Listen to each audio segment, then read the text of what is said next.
नमस्कार दर्शकबिन महानुभावहरू। आज पनि शनिबारको दिन म अहिले ठ्याक्कै कहाँनिर छु भन्दाखेरि यो अहिले हाम्रो दोली शुक्रबारेको विश्वकर्मा टोल यहाँ यो लाइन पर्छ र अहिले यो ठ्याक्कै म चाहिँ यो मालुमे चोकमा अहिले ठ्याक्कै उभिरहेको छु र यहाँ हामी आज सोमदानको दिन शनिबारको दिन आज हामी विश्वकर्मा टोल हुँदै मालुमे चोक हुँदै अब शुक्रबारे बजारमा हाम्रो श्रमदान अभियान चलिरहेको छ र यहाँहरू आउनु होला, यो श्रमदानमा जुटिरहनु होला, जुटिदिनु होला।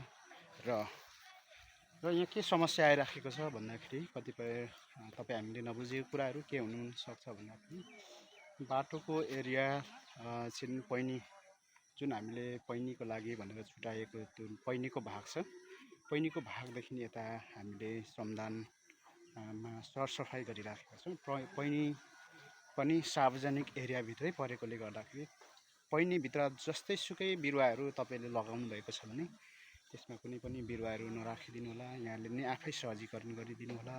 र पैनीदेखि यता बाटोको एरियामा कुनै पनि त्यस्ता वस्तुहरू राख्नुभएको छ भने, कुनै पनि बाटोलाई असर पर्ने खालको वस्तुहरू राख्नुभएको छ भने, कुनै पनि बिरुवाहरू राख्नुभएको छ भने कृपया यहाँहरूले सहयोग गरिदिनु होला। त्यस्तो बोट बिरुवा नराखिदिनु होला, नरोपिदिनु होला।